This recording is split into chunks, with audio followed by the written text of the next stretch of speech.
Hola hermanos y amigos, aquí estamos de nuevo para seguir estudiando la lección de escuela sabática. Hoy nos toca estudiar la lección número 11, se titula Familias de Fe. Y dice el versículo de memoria: por tanto, corramos con paciencia la carrera que tenemos por delante, puesto los ojos en Jesús, el autor y consumador de la fe, el cual por el gozo puesto delante de él sufrió la cruz, menospreciando el oprobio, y se sentó a la diestra del trono de Dios. Esto se encuentra en Hebreos 12, 1 y 2. Nos encontramos que cada uno obedece a la cultura de donde viene. Y esta semana estudiaremos cómo la cultura puede afectar o puede beneficiar al Evangelio. Y comienza la lección diciendo que en cualquier cultura que nos encontremos debemos retener lo bueno. La cultura puede ayudar o puede afectar en nuestra relación con Dios y nuestra proclamación del Evangelio. Y en el capítulo 10 del libro de los Hechos encontramos a dos culturas en juego. Ustedes saben que cuando Cristo vino a esta tierra, Él claramente dijo que Él venía a buscar a las ovejas perdidas de la casa de Israel, porque su pueblo escogido, el pueblo de Israel, se había apartado de Dios.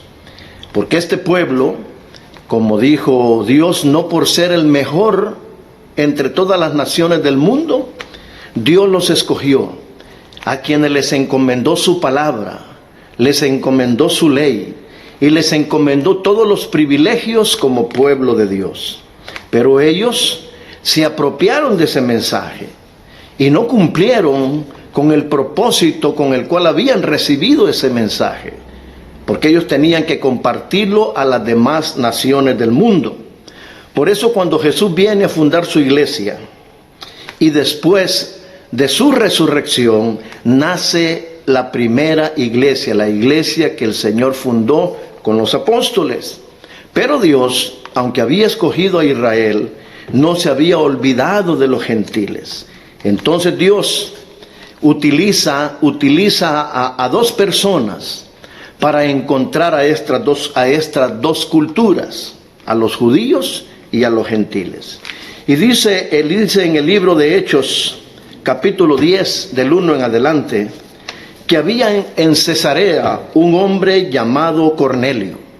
Este hombre era un centurión romano, era un hombre, era un soldado, jefe de 100 soldados, un centurión. Pero dice que este hombre era piadoso, era temeroso de Dios con toda su casa. Es extraño ver a un militar, a un romano, a un soldado devoto. Y dice que este hombre hacía muchas limosnas al pueblo. Y no solamente al pueblo al cual pertenecía, sino que al pueblo de Dios. Ayudaba mucho a la nación judía. Entonces dice que este hombre tenía la costumbre de orar todos los días a la hora 9. En una ocasión, cuando él estaba orando, se le presenta un ángel y le dice: Cornelio. Y le dice: sí, Señor. Y dice: mira, dice que envíes a Jope, porque allá se encuentra un hombre que se llama Simón, que tiene por sobrenombre Pedro. Este vive en la casa de otro Simón, un Simón que su oficio es curtidor y tiene su casa junto al río. Así que dice: ve, porque es necesario que este Simón venga y hable contigo. Él te va a decir lo que tú tienes que hacer.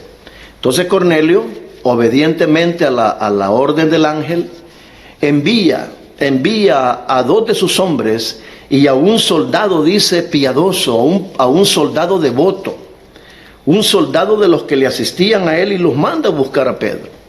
Entonces, cuando ellos llegan a Jope, donde Pedro se estaba hospedando en la casa de este Simón, dice que Pedro tuvo hambre Y dice que mientras tenía hambre y mientras le preparaban comida, dice que él subió a la azotea a orar. Y dice que cuando él estaba orando, dice que tuvo una visión. Dios le presentó una visión a Pedro. Dice que vio venir del cielo un lienzo, por decir así, una sábana grande, amarrada de los 4 puntas de la sábana, y dice que en esta sábana venían de todos los animales existentes, animales limpios, animales que no se debían comer, y dice que y venían reptiles, venían aves del cielo, venía de todos los animales habidos y por haber. Entonces dice que la voz le dijo: Pedro, levántate, mata y come. Él tenía hambre. Y dice que él le contestó a la voz: no, Señor, yo nunca he comido cosa común ni inmunda, no puedo comer. Y le dijo el Señor: Pedro, dice, no le llames común a lo que Dios limpió. Y dice que el lienzo se repitió 3 veces. El lienzo bajó y subió al cielo 3 veces. Entonces dice que cuando Pedro está pensando qué simbolizaba esa visión, dice que llegan los hombres buscando a Pedro y llegan a la casa del otro Simón y preguntan por Pedro. Y dice que el Espíritu Santo le dijo a Pedro: Pedro, cuando estaba pensando en la visión, allá abajo hay 3 hombres que te están buscando. Y le dijo el Espíritu Santo: no dudes en ir, porque yo los he enviado. Pues dije que Pedro bajó, habló con los hombres, le dijeron ellos que eran enviados de Cornelio, el centurión, y le dijeron: mira, tenemos la orden de llevarte con nosotros porque Cornelio te quiere conocer y quiere escuchar algo que tú le quieres decir, o le tienes que decir. Entonces dice que Pedro los hospedó esa noche y al siguiente día salió con ellos para Cesarea. Y dice que cuando llegaron a Cesarea, Cornelio ya había reunido a sus familiares y a sus amigos más cercanos para escuchar a Pedro. Entonces cuando Pedro llega y Cornelio lo mira, Cornelio se levanta y se postra delante de él en un gesto de adoración. Y Pedro le dice: no, levántate, no lo hagas porque yo también soy hombre. Y entonces dice que le dice Pedro: bueno, dice, aquí estoy, ¿para qué me has hecho venir? Y le dijo el ángel, mira, le dijo, perdón, Cornelio, un ángel me visitó y me dijo que te trajera, dice, porque tú tienes algo que decirnos. Y claro, en ese momento Pedro les habló del Evangelio, les habló de Jesús y les habló de la salvación. Entonces dijo Pedro: ahora entiendo que Dios no hace acepción de personas, sino que en toda nación se agrada del que le teme y hace justicia. Entonces Dios utilizó a un judío y a un gentil, a 2 culturas diferentes, para que conociera, para que el Evangelio se propagara. Así que, hermanos, en esta ocasión la cultura sirvió de mucho. Entonces dice: la muerte de Cristo fue llevada a cabo por los pecados de cada ser humano, donde quiera que esté. Muchos simplemente aún no conocen esta gran verdad. Y nosotros, como cristianos, somos llamados a proclamar esta verdad, a buscar a los que están perdidos y presentarles el Evangelio de Jesús. Ahora dice que los primeros cristianos, cuando se fundó la primera iglesia, y la iglesia estaba compuesta por judíos conversos, judíos que habían aceptado el mensaje de Jesús, y gentiles que estaban conociendo apenas el mensaje. Pero entonces se dio una situación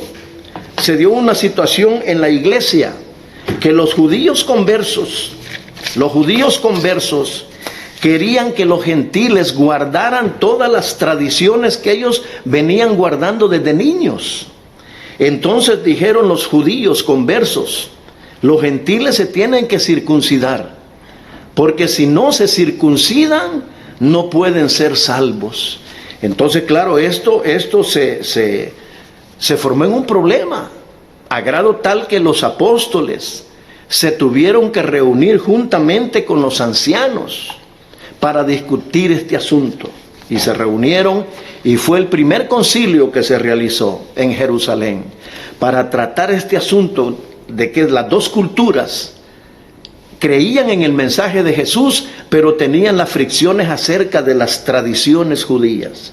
Entonces, después de discutir un buen rato, después de que habló Pedro, habló Pablo, hablaron varios, pero entonces se levanta Santiago, Jacobo, el apóstol, y dijo: miren, hermanos, yo juzgo que no se inquiete los gentiles que se convierten a Dios. Dice, sino que hay que escribirles. O sea, no es necesario que se circunciden, porque la circuncisión venía desde tiempos de Abraham. Era la señal del pacto entre el pueblo judío y Dios. Entonces dice, hay que escribirles. Dice, y hay que decirles que hay varias cosas que tienen que guardar. Primero, tienen que apartarse de las contaminaciones a los ídolos, porque en ese tiempo habían carnes, habían comidas que se presentaban a los ídolos como ofrendas, y la gente se los comía. Entonces dice, los creyentes en Cristo tienen que adorar solamente a Dios, tienen que apartarse de las comidas que han sido ofrecidas a los ídolos, tienen que apartarse de fornicación. O sea, toda relación ilícita fuera del matrimonio es fornicación. El único lugar donde el ser humano puede tener intimidad sexual es dentro del matrimonio. Fuera del matrimonio es fornicación. Tienen que apartarse de eso. También tienen que apartarse de ahogado. ¿Y qué era ahogado? La carne de animal que no había salido completamente del cuerpo del animal, sino que el animal... Recuerdo cuando mi madre mataba una gallina, le torcía el pescuezo y entonces la carne se quedaba en el cuerpo. Ese tipo de carne se tenían que evitar.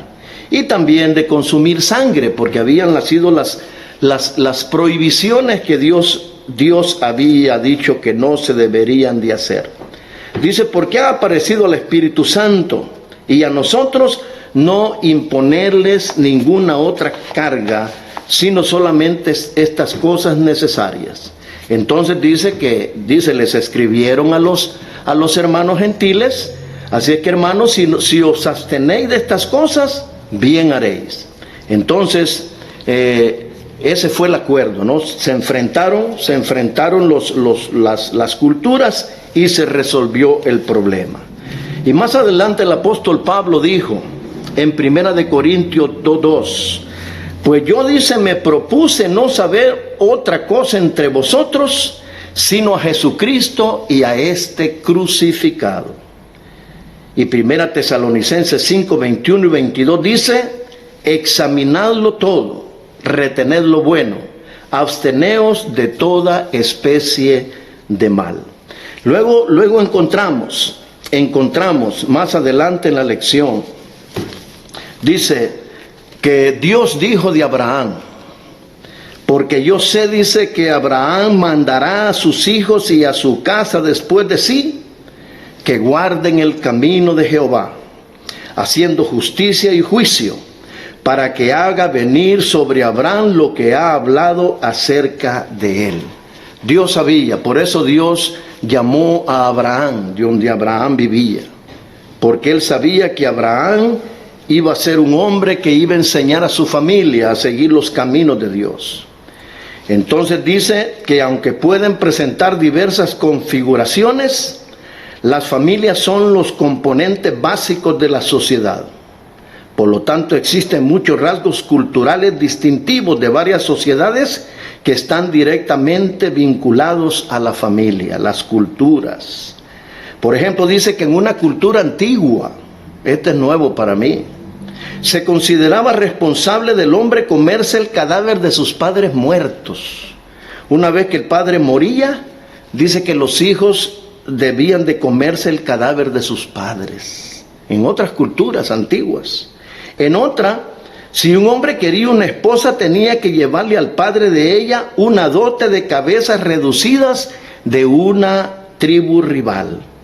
Tremendo, ¿no? Tremendo. Entonces nosotros, como cristianos, como adventistas del séptimo día, al relacionarnos con las diferentes culturas, tenemos que tener cuidado de no comprometer nuestras creencias.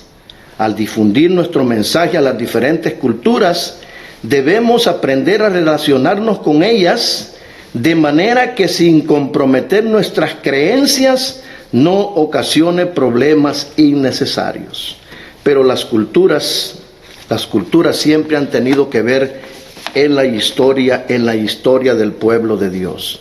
Y en Génesis 16, 1 al 3, encontramos que Sarai, la mujer de Abraham, no le daba hijos. Y entonces en aquel tiempo existía, en la cultura de aquel tiempo, en el lejano oriente, dice que las señoras amas de casa, en la cultura esa se podía tener hijos por medio de una sierva. Y eso fue lo que Sara hizo. Le dijo a Abraham: mira, Jehová no me ha dado hijos. Entonces dice: mira, ¿por qué no, dice, te allegas a mi sierva, a Agar, y tengamos hijos con ella? Porque la verdad es que, pues, Dios no nos ha dado hijos a nosotros. Y entonces Abraham, ni tardo ni perezoso, fue y se juntó con Agar y tuvieron un hijo. Entonces, el asunto era que la cultura lo permitía. La cultura lo permitía. En Génesis 35, 1 al 4, le dijo Dios a Jacob: levántate y sube a Betel y quédate allí, y haz allí un altar al Dios que te apareció cuando huías de tu hermano Esaú. Entonces Jacob dijo a su familia y a todos los que con él estaban: quitad los dioses ajenos que hay entre vosotros, y limpiaos y mudad vuestros vestidos, y levantémonos y subamos a Betel, y haré ahí altar al Dios que me respondió en el día de mi angustia, y ha estado conmigo en el camino que he andado. Entonces dice que Jacob obedeció la voz de Dios, porque su familia y el pueblo se habían contaminado con los dioses ajenos de las naciones que le rodeaban. O sea, las culturas habían contaminado al pueblo de Dios. Y Dios le dijo a Jacob: sube a Betel y edifícame un altar. Entonces, porque había que limpiar al pueblo de las contaminaciones de los dioses ajenos, y así lo hizo Jacob. En el libro de Esdras, en el capítulo 10, encontramos al sacerdote Esdras postrado frente a la casa de Jehová, confesando y llorando. Estaba Esdras, el sacerdote. Entonces la gente, cuando lo vio, se acercó a él, y cuando vieron que él estaba llorando, dicen que todo el pueblo se puso a llorar con él. Y se hizo la multitud, y todos empezaron a llorar y a confesar sus pecados. ¿Y cuál era el problema? ¿Cuál era el pecado? Es que Dios estaba desagradado con su pueblo, porque habían tomado mujeres extranjeras para ellos. Ese era el gran pecado que el pueblo había cometido. Y Esdras, el sacerdote, lloraba. Entonces dijeron los hombres a Esdras: nosotros hemos pecado contra nuestro Dios, pues tomamos mujeres extranjeras de los pueblos de la tierra. Mas a pesar de esto, aún hay esperanza para Israel. Entonces dijeron: hagamos un pacto con Dios. Hagamos un pacto. Que todos aquellos que han tomado mujeres extranjeras vengan en un plazo de 3 días, dijeron, aquí a Jerusalén. Y el que no venga va a perder su hacienda, y será defraternizado de la congregación de los que venían del cautiverio, porque esta era la gente que venía de Babilonia. Entonces dice: y vamos a hacer, dice, según el consejo de Dios. Entonces dice, le dijeron a Esdras, levántate pues, porque esta es tu obligación. Ya no llores, hay que arreglar este problema. Y nosotros estaremos contigo, esfuérzate y pon mano a la obra. Y eso fue lo que hicieron. Convocaron a la multitud y dijeron, nosotros, dice, hicieron un pacto porque Dios estaba molesto con su pueblo. Había despertado la ira de Dios. Entonces dice, nosotros tendremos que despachar a estas mujeres extranjeras. Y lo lamentable era que muchas de estas mujeres habían tenido hijos. Imagínese usted, muchas mujeres, y ellos tenían un récord exacto de todos los hombres que habían tomado mujeres extranjeras. ¿Y por qué razón? Dios estaba molesto con su pueblo, porque en el libro de Éxodo, capítulo 34, 15 y 16, cuando recién estaban en el desierto, Dios dio la orden de que no emparentara. Les dijo, mira, no des ni tus hijas a sus hijos de los que no son del pueblo, ni tomes de sus hijos para tus hijas. Y lo mismo en el libro de Deuteronomio capítulo 7, el Señor dijo lo mismo. ¿Y por qué razón? Porque Dios sabía, dice, porque el problema es que si ustedes toman mujeres que no son del pueblo, dice, van a desviar el corazón de vuestros hijos. Dice, y los van a llevar a adorar a sus dioses. Y entonces, hermanos, por eso es que Esdras, juntamente con los ancianos y los levitas, resolvieron este problema. Porque es cierto, de repente, hermanos, tú preparas a tu hijo, lo traes a la iglesia, lo enseñas en los caminos del Señor, y de repente el muchacho ya crece y no encuentra una mujer en el pueblo que le agrade, y va y toma de las hijas de los paganos, de los que no conocen a Dios. Dice, ¿y qué es lo que pasa? Resulta que este muchacho, por haber tomado mujeres que no eran de su misma fe, termina fuera de la iglesia. Termina fuera de la iglesia porque se cumple lo que Dios dijo. Porque cuando nosotros hacemos la voluntad de Dios, todas las cosas salen bien. Por eso, el consejo es del Señor, sigue siendo el consejo del Señor. A los jóvenes que están, o a las jóvenes que están pensando en un día formar un hogar, tiene que ser con muchachos y muchachas que tienen tus mismos principios, para que no te vayan a desviar de los caminos de Dios. Y en Primera de Reyes 11:1 está la historia de Salomón.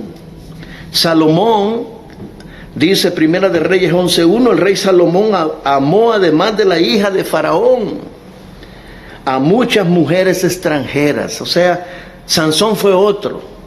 Le gustó la filistea. ¿Y qué le costó a Sansón? Le sacaron los ojos y perdió la vida por desobedecer la palabra de Dios. Salomón amó a moabitas, amonitas, edomitas, sidonitas y eteas. O sea, el hombre desobedeciendo la palabra de Dios. Pero dice que el poder dice en Génesis 12:1 al 5, Génesis 12 de 1 al 5, dice cómo sostener a las familias en tiempos de cambios. Cómo sostener a las familias en tiempos de cambios. El cambio es algo ineludible e inquietante a las familias, independientemente de la cultura en la que vivan. A menudo el cambio es impredecible, como las muertes, los desastres, las guerras, las enfermedades, las mudanzas familiares o los fracasos profesionales. Entonces los cambios trastornan la vida. Y tenemos el caso de Abraham, Sara y Lot. Dice en Génesis 12:1 al 5, Jehová le dijo a Abraham vivía en Ur de los Caldeos, tenía su vida hecha junto con su familia, con su esposa Sarai y su familia. Era un hombre rico, Abraham, en ese tiempo era Abraham, después Dios le cambió el nombre a Abraham. Le dijo Jehová a Abraham: vete de la tierra, de tu tierra y de tu parentela, y de la casa de tu padre a la tierra que te mostraré. Y haré de ti una nación grande, y te bendeciré, y engrandeceré tu nombre, y serás bendición. Bendeciré a los que te bendijeren, y a los que te maldijeren maldeciré. Y serán benditas en ti todas las familias de la tierra. Y Abraham dice que tomó a Sarai su esposa, tomó a Lot su sobrino, y se fueron para Canaán. Llegaron a Canaán sin conocer ahí, sin saber a dónde iban, pero Abraham fue obediente al mandato de Dios. Pero el cambio, de repente llegó el cambio, pero él obedeció al Señor. En Esther 2, 7 al 9, encontramos la historia de Hadasa, que es Esther. Dice que Esther fue adoptada por su primo Mardoqueo, después de la muerte de sus padres. Ella era de hermosa figura y de buen parecer, y en ese tiempo el rey Asuero hizo un edicto de que debían de traerle a las mejores muchachas hermosas de la región. ¿Para qué? Para escoger entre ellas a la que sería su esposa. Y dice que las muchachas se las preparaban al rey Asuero, y él las conocía, y cuando dice conocía, tenía intimidad con ellas en una noche, y si al rey no le parecía, iban a parar con las concubinas al cuidado de los eunucos. Entonces Esther fue llevada a ese lugar. Imagínense, una mujer había sido criada bajo las normas judías, y tuvo que llegar al palacio de un rey pagano. Entonces ella fue llevada a la casa del rey y fue puesta al cuidado del jefe de los eunucos. Y dice que dice que Esther halló gracia en los ojos de este hombre, y dice que él le dio atavíos, alimentos, y le dio 7 doncellas para que la acompañaran. Y tenemos el caso de Daniel. Conocemos la historia de Daniel y sus compañeros. Daniel y sus compañeros eran príncipes reales allá en Jerusalén y en Judá. Pertenecían a la clase real. Y cuando Nabucodonosor llegó y sitió Jerusalén y se llevó al rey Joacín y a mucha gente para Babilonia, se fueron juntamente estos 4 muchachos. Entonces dice que eran Daniel, Ananías, Misael y Azarías, de los hijos de Judá. Entonces el jefe de los eunucos recibió orden del rey que trajera al palacio de los mejores muchachos judíos, jóvenes que no tuvieran tacha, que fueran inteligentes, que fueran sabios. Y estos 4 habían sido educados, eran temperantes. Entonces el rey dio la orden de que estos muchachos deberían de comer de la ración del rey, carnes inmundas. Tenían que tomar del vino del rey, y ellos no bebían vino. Entonces dice que Daniel propuso en su corazón no contaminarse de la comida del rey, y le propuso al jefe de los eunucos que le diera nada más legumbres y agua, y que no querían comer de la ración del rey. Pero este hombre le tuvo temor al rey y dijo: no, si el rey me descubre que yo hago esto, pones en juego mi cabeza. Entonces dice que Daniel entonces habló con el ayudante del jefe de los eunucos, y este sí consintió. Y dice que por el lapso de 10 días, dice que Daniel y sus 3 compañeros no comieron la comida del rey. Comieron solamente legumbres y tomaron agua. Y dice que después de 10 días, dice que estos muchachos, sus rostros eran mejor y más robustos que los otros muchachos que comían de la comida del rey y bebían de su vino. Entonces dice que estos muchachos, cumplidos los 3 años que el rey Nabucodonosor había ordenado, fueron traídos a la casa del rey. Y dice que en toda pregunta que el rey les hizo, de ciencia, de arte, de sabiduría, de todo, dice que ellos contestaron perfectamente. Entonces dice que el rey Nabucodonosor puso a estos muchachos a trabajar con él en el palacio, perdón. Entonces dice que estos 4 muchachos, dice, fueron hallados 10 veces mejores que los magos y astrólogos que habitaban en su palacio, en su reino. Entonces, hermanos, los cambios, dice, el cambio conlleva la experiencia de la pérdida y la ansiedad de la incertidumbre en cuanto a nuestro futuro inmediato.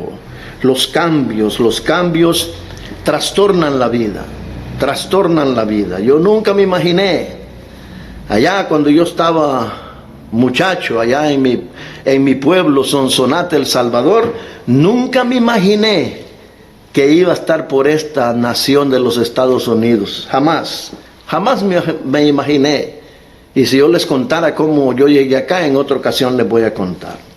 Pero sigue diciendo la lección, hacia una fe de primera generación. Hubo crisis en Israel después de la muerte de Josué. Dice, cuando Josué murió, en vida Josué, sucesor de Moisés, y los contemporáneos de él, dice que el pueblo se mantuvo fiel. Pero dice que una vez murieron los Josué y todos sus contemporáneos. Dice que se levantó otra generación que no conocía a Jehová. Dice los estudios sobre cómo se transmiten a las generaciones posteriores, dice, los valores y las creencias en organizaciones como las iglesias muestran que los fundadores tienen un nivel muy elevado de compromiso con las creencias.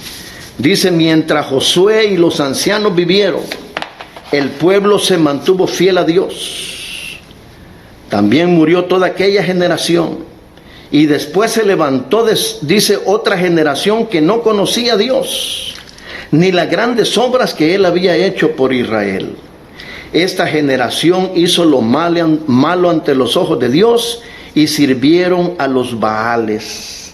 Dejaron a Jehová, el Dios de sus padres, que los había sacado de Egipto, y se fueron tras otros dioses, los dioses de los pueblos que estaban a sus alrededores, a los cuales adoraron y provocaron a ira a Dios. Dejaron a Dios y adoraron a Baal y a Astarot. Entonces, hermanos y amigos, y lo mismo sucede en nuestros días, lo mismo sucede. No es garantía de que porque yo soy adventista de primera generación. Mis padres fueron católicos. Pero gracias a Dios, yo ya tengo un buen tiempo, abracé este mensaje y hasta el día de hoy pues me mantengo en los caminos de este mensaje. Y mis 3 hijos llegaron conmigo. Y ellos vinieron conmigo desde pequeños a la iglesia, pero eso no garantiza de que mis hijos van a seguir mis pasos. Ojalá. Mis hijos, los 3, están en la iglesia, pero no es garantía de que por el hecho de que se les ha enseñado el mensaje, la verdad, no es garantía que ellos pueden seguir mis pasos. Dice que cada generación es responsable ante Dios por su salvación. No es garantía que si el papá enseñó, el hijo va a seguir. Ojalá así sea. Es mi deseo que en el reino de los cielos yo llegue con mis 3 hijos, mi esposa y mis nietos. Pero eso no es garantía. Dice que cada persona toma su decisión personal con el Señor. Pero dice un dicho, se ha dicho que Dios no tiene nietos, solo hijos. Y entonces dice, porque Jesús dijo el apóstol Juan, y a todos los que recibieron a Jesús, a los que creen en su nombre, le dio potestad de ser hechos hijos de Dios. ¿Cree? Ni de voluntad de carne, ni de voluntad de varón, sino de Dios. Hijos, somos hijos, cada uno de nosotros somos hijos de Dios por la fe en Jesús. Y Jesús le dijo a Nicodemo, no te maravilles de que te dije, es necesario nacer de nuevo. Todo aquel que cree que Jesús es el Cristo, es nacido de Dios. Y todo aquel que ama al que engendró, ama también al que ha sido engendrado de él. Entonces, hermanos, todos nosotros somos, por la fe en Jesús, nos convertimos en hijos de Dios. Por eso dice el dicho que Dios solamente tiene hijos, no tiene nietos. Y somos hijos por la fe en Jesús. Y luego dice la lección, mensajeros del siglo XXI. Mensajeros del siglo XXI. En un libro cristiano, el autor de ese libro utiliza la palabra mensaje cada vez que habla del evangelio. Cuando él dice que hay que predicar el evangelio, utiliza la palabra mensaje, porque eso es el mensaje de salvación. Y nosotros nos convertimos en mensajeros de Dios en el siglo XXI. Dice, las familias cristianas son llamadas a experimentarlo juntas, el mensaje de salvación, y compartirlo en cualquier cultura en la que vivan. Cuando Jesús resucitó y las mujeres fueron a buscar su cuerpo en el sepulcro, se les apareció un ángel y les dijo, no temáis, yo sé que buscáis a Jesús, el que fue crucificado. No está aquí, ha resucitado como dijo. Venid, ved el lugar donde fue puesto el Señor. Id pronto y decid a sus discípulos que ha resucitado de los muertos. Y él va delante de vosotros a Galilea, allí le veréis. He aquí, porque os lo he dicho, dijo el ángel. Entonces dice que los primeros cristianos, la primera noticia que los discípulos hicieron circular por todas partes fue la resurrección de Jesús. Las familias cristianas de hoy se unen a una larga fila de mensajeros que proclaman, Cristo ha resucitado. Entonces nosotros, como adventistas del séptimo día, como creyentes en Cristo como nuestro Salvador, debemos ser portadores de este mensaje, que Cristo ha resucitado y que está pronto a regresar a este mundo. Dice que los primeros mensajeros, dice que hogares enteros abrazaron el mensaje de Jesús. Dice, daban audaces testimonios entre ellos y entre los no creyentes, e incluso arriesgaban la vida por sus creencias. Pero hoy en día, lamentablemente, hermanos y amigos, hemos perdido esa pasión, la pasión de la primera generación. Yo le ruego a Dios que me permita morir en este bendito mensaje, esperando la venida de nuestro Señor Jesucristo. Y le oro al Señor que mis hijos también sigan mis pasos, ¿verdad?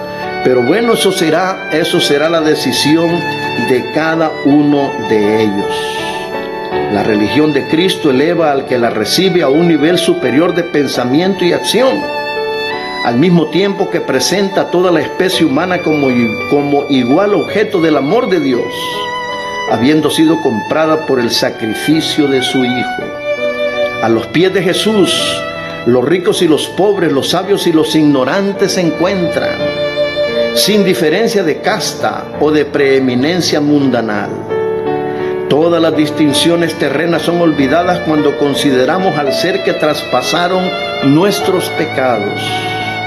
La abnegación, la condescendencia, la compasión infinita del ser que está muy ensalzado en el cielo avergüenzan el orgullo de los hombres, su estima propia y sus castas sociales. La religión pura y sin mácula manifiesta sus principios celestiales al unir a todos los que son santificados por la verdad. Todos se reúnen como almas compradas por sangre, igualmente dependientes del ser que los redimió para Dios. Así es que, hermanos, es nuestro privilegio poder compartir este mensaje con los que no lo conocen. Quiera Dios que estas lecciones nos ayuden a seguirnos preparando para el pronto regreso de Jesús y podamos conquistar a otros, contar a otros lo que Dios ha hecho en nuestras vidas por medio de este mensaje de salvación. Oremos. Amado Dios y Padre nuestro que moras en los cielos, te doy gracias, Señor, por la oportunidad que me diste de compartir esta lección con nuestros hermanos y amigos. Ayúdanos, Señor. Danos el poder de tu Santo Espíritu para poder compartir estas verdades con los que no la conocen. Perdona, Señor, nuestros pecados. Lo rogamos en el nombre de Jesús. Amén.